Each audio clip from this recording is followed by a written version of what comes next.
I'm going to give you 3 reasons why you want to consider the 2025 BMW XM. This is in Dravid Gray Metallic over Shakir full leather. More performance, more style and luxury than an X5. It's smaller than an X7. I'm Anthony from Hawkeye Rides, and I'm going to touch bases on some pros and cons and compare it to the competition. Starting in the front, full LED for your headlight and daytime runnings that integrate into the enlarged kidney grille that will illuminate, and that's a standard feature when you go into the XM, which it should be, because if you're thinking about the X5M competition, this is around 30 grand more than that variant, but you're getting 644 horsepower here, which is going to be more than any vehicle in its class, and up to 738 horsepower when you go into the label red. The lower gets the more aggressive boxy stance, front and rear parking sensors, and of course a 360-degree reverse camera. This is going to be wider than the X5 and a touch wider than the X7, but the roof line will be 3.1 inches lower and 2.4 inches less in length than the X7. Housed underneath the hood is what's special, because you still get the 4.4 BMW mPower Turbo. It's a plug-in hybrid variant, but there's a twist. It's going to give us 45 mpges combined, which is the first reason why I would tick the box to the XM. It's the only plug-in variant that you're going to have 644 horsepower and 590 pound-feet of torque, reaching 60 at 4.1 seconds according to BMW, with the top speed at 155 to 168 miles per hour. This is over 3 tons. So you have to take that in consideration. With a near 50-50 weight distribution, these things are amazing on paper. But on the drive, you're going to see what the dynamics is and the performance. And of course, it has to have that wow factor. 23-inch geometrical wheels. Gloss black, 6 pistons is housed behind those red brake calipers. It's not vented and slotted. That's the only con that I have right off the bat, because if you go into the X5M competition, it drops the 0 to 60 to 3.7 seconds, but shh, don't tell anybody, because I think it's going to hurt the feelings of this XM. It's definitely an in-your-face variant. 3-dimensional style for the door handles. The lower flares out. Gloss black elements, side view mirrors are in spec, and this is the only way you can get this variant, is either with this horsepower or going into the label red, which will drop your 0 to 60s in the 3 seconds, but you will increase around another 20 to 30 grand. I mean, for me, I would go X5M competition at that point, but let me know your thoughts on that. X-Drive, which is the all-wheel drive, it is in tune, which means it will send 100% power to the rear wheel whenever you're mashing on the gas. And because it's a plug-in hybrid, charging time is going to take about 10 hours on a level 2. You get 35 all-electric miles with a total range with gas and electric at 300 miles. So it's going to be a little bit less, but it's also to be expected. This is a twin-turbo V8. Etched BMW logos on the rear window. Full LED for your taillights that's smoked out.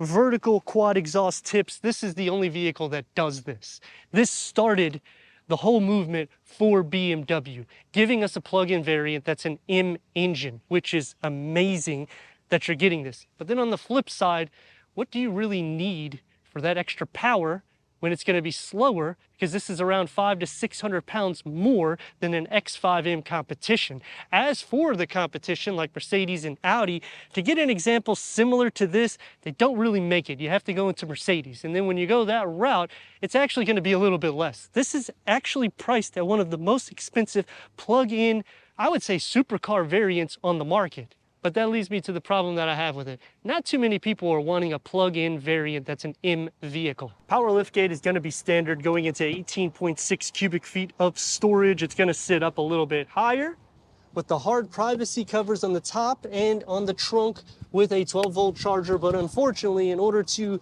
maximize the 64.3 cubic feet, you have to go into the back in order to split fold these rear at a 60-40 split or a 40-20-40 split. Now I'll maximize the cargo capacity.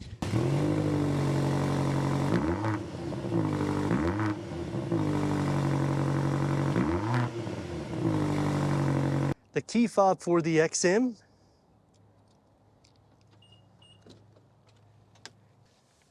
Check this out.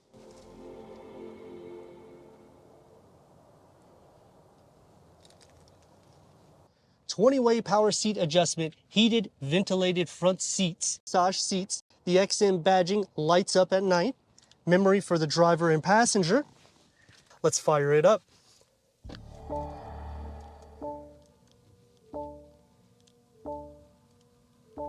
Curve one panel, 14.9-inch touchscreen is going to be here in the center with Apple CarPlay, Android Auto, Sirius XM, AM, FM, streaming, Bluetooth audio. You can also do things like viewing YouTube or streaming videos. Put it into reverse, and you got a 360-degree reverse camera, full trajectory for the front and the rear. Click onto the more, and you have the car wash view. You have the 3D view, which you can click onto these bullets here. You can also use gesture control. Click back and you have the car wash view that will show the trajectory for the front, as well as parking assist, which when you go forward a certain amount of distance, you could actually go quite far, put it back into reverse and it will mimic the way you went forward. With a 12.3 digital gauge reader that can go through an array of different content, including the AR, which will show the front camera in the front. Heads-up display. I do like the dashboard design. Bauer & Wilkins upgraded sound system. Leather-wrapped steering wheel, multi-function, M-badging, cross-stitch, M1 and M2, as well as your large paddle shifts. The M1 and M2 is also kind of like a driving mode. So when you click onto this, you can change it to make it more where you're getting better MPGs or your daily use. And when you click onto M2, you can make it for the track. Working into the carbon fiber that opens up into a wireless charging pad, as well as, let me get this out, the digital key for BMW. Heated and ventilated cup holders, 12-volt USB port, more carbon fiber comes into play with a gear lever. Soft to touch, opens up into a medium-sized storage pocket with a USB port. It is driver focused, but leg space is not going to be an issue, nor is headroom at 6'3", with an auto-dimming rear view mirror, full LED interior lights, and a large pano with the ambient lighting in the three-dimensional design. Door panel and dash going together nicely, and I like the touch to feel because it just feels very expensive. One touch up and down for all the windows, aluminum for the speaker mesh with a long storage pocket, as well as a beverage holder and a storage pocket. Going into the back, this is the opening that you have to fit 3 more. Fold this down and you can fit 2 with cup holders, armrest, dual climate control, heated rear seats with a storage tray, USB ports, 12-volt, and more USB ports behind both of the seats, as well as storage. Leg space is not going to be an issue at all. Same thing for headroom. The nice thing about the XM is it actually curves into the door panel with a long grab holder, as well as a larger storage pocket. Aluminum mesh for the speakers. Sliding into the center, the floor isn't completely flat, but they do a little bit better job than the X5 because it just has a little bit more width in the interior, especially the way these seats are, and this is in the seat position that I'd be sitting, as well as headroom. 644 horsepower unlocked with 590 pound-feet of torque. I mean, you know the drill. Oh. Shuts me up quick. Reaching 60 even faster. Dynamics is good, composed. It still feels luxurious too. I'm not moving that much.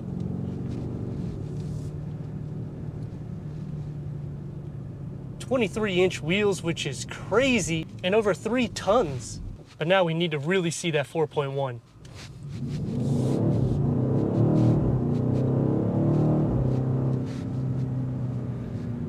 I'd say you probably could get a little bit quicker, but I mean, a few tenths of a second isn't going to change my mind whether it's an awesome vehicle or not.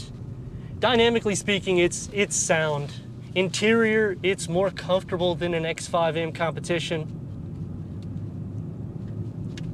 23-inch wheels is hugging the roads.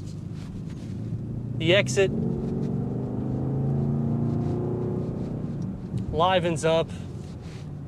It's a great blend for an everyday vehicle, yet performance that is even more crazy than a standard BMW. And typically when you're going at these prices, this is around $169,000. You are expecting to get full luxury with performance. They do a great blend with it. It keeps the tradition of BMW alive, especially when you're taking these curvy roads, because that's where it livens up.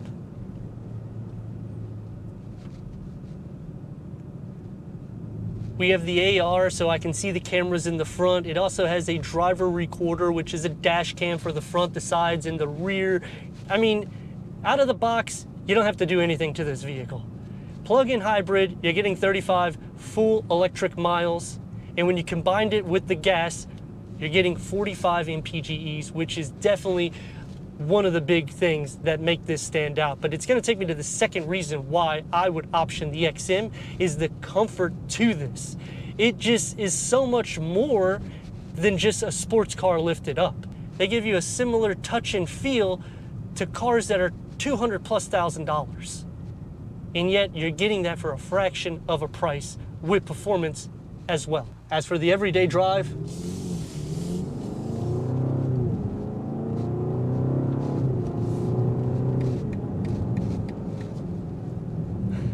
the exhaust is a symphony to my ear.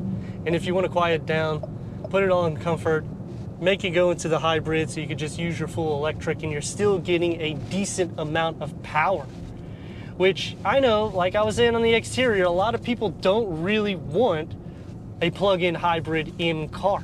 That's why they're not selling that much. That and probably the price being over 30 grand more than an X5 in competition.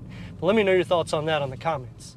But what is unique is 483 horsepower is out of that twin turbo engine. It adds another 194 horsepower to the electric motor, which is rear wheel bias for the all-wheel drive system. It has a 19.2 kilowatt usable capacity underneath the floor. Unfortunately, because of that, you do lose a little bit of cargo, but you'll have max cargo better than an X5. It's gonna be a little bit less than an X7. And you also have rear axle steering, so basically a 50-50 weight distribution. Quarter mile is in the 12-second margin. So again, when you're putting 3 tons of a vehicle and it's over that weight, to get these speeds and this much luxury, as well as that soundtrack coming out of it, that is a lot of blend. Going into competition, there's not really a lot that goes into this level, because when you go Mercedes, they don't do V8 twin turbo plug-in hybrids. When you go Audi, you don't even have a vehicle that's comparable to it. The steering is light, doesn't feel long, and because you have so much power, I really never look for blind spots because you don't actually have any of them. The car is opened up enough. It's wide in the interior, which is better than the X5 in that category, because for fitting people more comfortably, you may want to consider this because it kind of slots in between the X5 and the X7. But that does lead me to some more cons. Charging takes over 10 hours at a level 2, which is kind of crazy because it is a plug-in hybrid and there's no way you're going to have it fully charged unless you're doing it for the weekend purpose. Because in a day in and day out, not too many people sleep over 10 hours for Monday through Friday. We have to work. Sound deadening is awesome. The performance is great, but it lacks in the sense of that wow factor that the X5 in competition has in it. That is the big problem that I have with this variant, because you make it more expensive and yet that one's faster, this one's more luxurious. I would rather have the interior of this in the X5 in competition, and then it would be the perfect vehicle. Taking me to the last reason why I would consider the XM is because of that luxury and performance, because when I look for a vehicle for myself, I typically want a comfortable ride, but I want a lot of performance and value, and that's what the XM brings you all in one. Turn radius at a stop point is going to be about 2 lanes. Let's rock and roll. Now, I did that purposely so you can see the difference of the engagement with it being in hybrid to going into Sport Plus. So there will be it will have a little lag, but once it kicks in, it'll push you back into your seat. But let me know your thoughts in the comments, and if you're new to the channel, consider subscribing. Check out the next video, merchandise, website, and Instagram. Leave a comment and a like, and I'd like to thank BMW of Wesley Chapel for giving us this 2025 BMW XM for our car review.